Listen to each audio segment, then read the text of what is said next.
नमस्कार मंडळी. आजच्या सत्रात स्वागत आहे. आज आपण इंग्रजीमध्ये भूतकाळाबद्दल बोलताना हमखास लागणाऱ्या दोन शब्दांवर म्हणजे वॉज आणि वर यावर लक्ष केंद्रित करतोय. हो, हे टू बी क्रियापदाची भूतकाळातली रूपं आहेत. आपल्याला जी माहिती मिळाली आहे त्यावरून आपलं उद्दिष्ट अगदी स्पष्ट आहे. म्हणजे कसं की वेगवेगळ्या कर्त्यांसोबत म्हणजे सर्वनामं असतील किंवा नावं यांच्यासोबत वॉज आणि वर कसं वापरायचं आणि मग त्याची साधी वाक्य, नकारार्थी वाक्य आणि प्रश्न कसे बनवायचे हे सगळं समजून घ्यायचं आहे. भूतकाळातील गोष्टी अचूक सांगण्यासाठी हे महत्वाचं आहे, नाही का?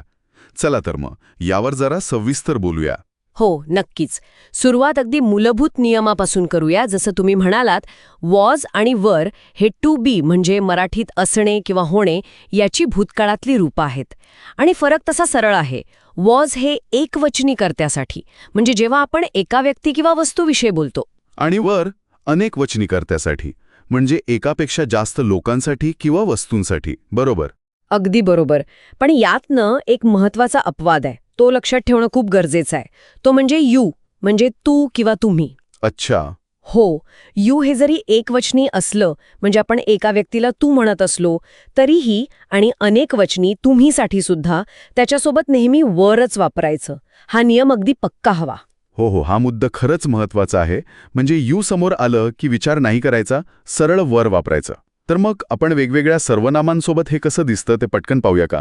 हो, उत्तम. म्हणजे असं, मी असेल तर वॉज, बरोबर.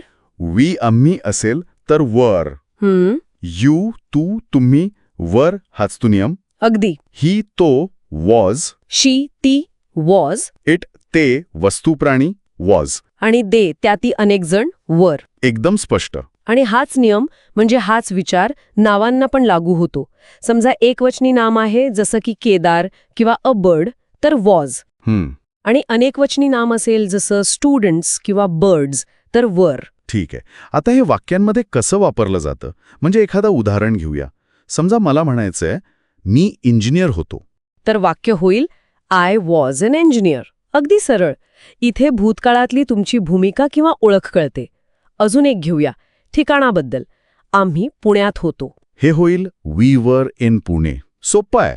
आणि समजा तो आजारी होता, ही वॉज इल. इथे स्थिती सांगितली आहे. आणि नातेसंबंध, ते आमचे मित्र होते. ते होईल दे वर आर फ्रेंड्स. आणि एखाद्या नावाचं उदाहरण जसं तुम्ही केदार म्हणालात. हो, तर Kedar was in the school म्हणजे केदार शाळेत होता. तर रचना अगदी सोपी आहे बघा. कर्ता घ्यायचा, मग त्याच्यानुसार वॉज किंवा वर निवडायचं आणि मग बाकीचं वाक्य